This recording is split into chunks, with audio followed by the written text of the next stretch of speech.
Lakers, T-Wolves, 2 days.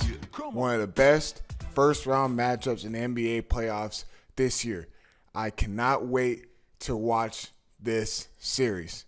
I was listening to the Travis and DeMarco show this morning, and they brought up a very, very interesting article from ESPN.com in regards to the Lakers' overall grade for the 2024-2025 season. I want to talk about that, along with Lakers head coach JJ Redick and why Laker fans need to be patient with them going into this series against the Minnesota Timberwolves. But before I do all of that, I got to remind you guys that Lakers Talk Daily is presented by Pechanga Resort Casino.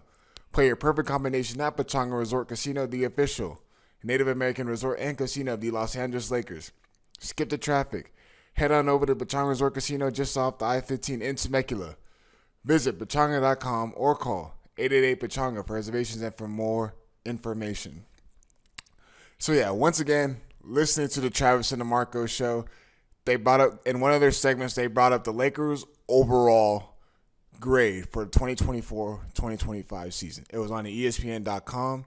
Article on ESPN.com. They didn't list the source who wrote that article, but pretty much what they were saying is in that article, the letter grade that the Lakers got for the 2024-2025 season was a B+. A B+. And the reason for why they got a B+ was because what they stated was point differential. The Lakers' point differential was a 1.2, meaning every single game, or I would say majority of the games this season, have been very, very close. There's no in between with this Lakers team. They either win very, very close, or they lose by a small margin. And it's true. This Lakers team has had some games where they don't, like, especially on the road, where they have not been good on the road. They lose by 4, 5 points, or even a really, really close game that goes down the stretch, and Lakers somehow find a way to lose or give up on that game. And then when it comes to home, Lakers take care of business at home. But every single game, or I say majority of their games, have been coming down to the wire. And this is, remember, this is the overall, the whole season. So this is before the Luka Doncic trade and after the Luka Doncic trade. And I just remember, after the Luka Doncic trade, the Lakers had that stretch where they were the number one defensive efficiency for 6 weeks straight. Luka Doncic came in there and things turned around really, really quick. I still think a B+ is very, very low for this Lakers team. JJ Redick in his first year, 50 wins, third seed, compared to last year with Darvin Ham, 47 wins, 47-35. Look at the difference between this Lakers team. 47-35 from Darvin Ham to 50-32 with JJ Redick. The things that they have done. You cannot tell me, and this is no disrespect to Darvin Ham. This is no discredit to him and the job that he did for the Lakers and how they were battling in those play-in tournaments and their ability to claw out of the play-in and actually make it to the Western Conference Finals in one of his years. And obviously, they had an early exit against the Denver Nuggets.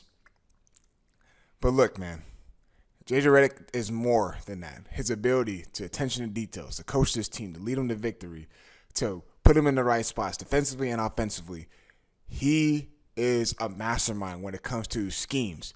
The fact that he goes in and game plans every single night, doesn't get no sleep, doesn't get no rest, and he's constantly on his feet, moving up and down in the huddles, telling them, hey, we need to do this. We got to do a better job of this. We pay attention to this, we're going to win this. When you go to Darvin Ham and you listen to his huddle, and like I said, no discredit to Darvin Ham. You listen to his huddles, and it was, come on, let's go. There's no X's and O's. There was nothing wrong with Darvin Ham compared to JJ Redick. There's a lot of X's and O's. Here's a play. This is what we're going to run. This is what we need to do. This is how we're going to execute it.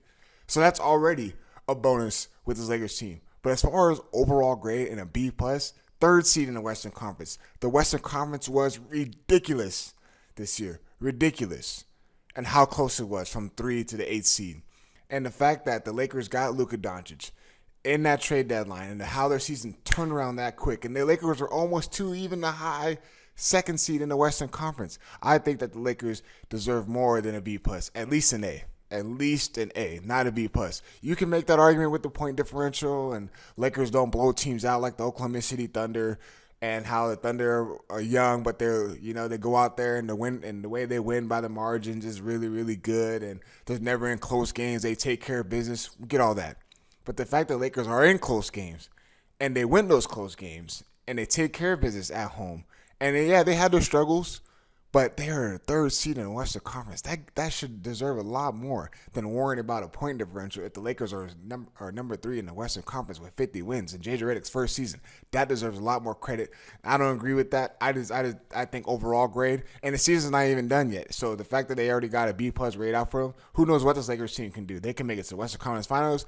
They can possibly lose to the Minnesota Timberwolves, lose second round. We do not know. But they deserve more than a B+ right now in this season. But I want to talk about J.J. Redick. I want to talk about this series and how Laker fans need to be patient with them, being his first season and also his first time in the playoffs as a head coach. We'll talk about all that. But before I do, I got to let my partners at Pechanga give you guys a quick word. At Pechanga Resort Casino, you can rock and roll, sip and slide, twist and shout. Play your perfect combination at Pechanga Resort Casino, official Indian gaming sponsor of the Lakers. Be patient, Laker fans. Be patient when it comes to J.J. Redick in this playoff series against the Timberwolves. And if the Lakers are to advance, be patient with them in the next round and the round after that. He's going to have some bumps. There's going to be some bumps and bruises. There's going to be a lot of errors. There's going to be some coaching curves, learning curves for him going into this series because the playoffs, according to Brian Windhorst, he came on our show yesterday on Sedano and Cap, the playoffs slow down. Teams slow down. You can do all the X's and O's. You can do all the schematics defensively, offensively. You know, the Lakers had this whole week to game plan against Minnesota Timberwolves, something that the Lakers really, really needed and need going into this series. Because remember that stretches where they're playing against the Bucks, Nuggets, Spurs, and all these games in the span of 12 days was ridiculous. And Lakers never had time to prepare and game plan for those games. But Windhorst says that it's not going to matter when it comes into a playoff series, meaning your stars are going to have to take over.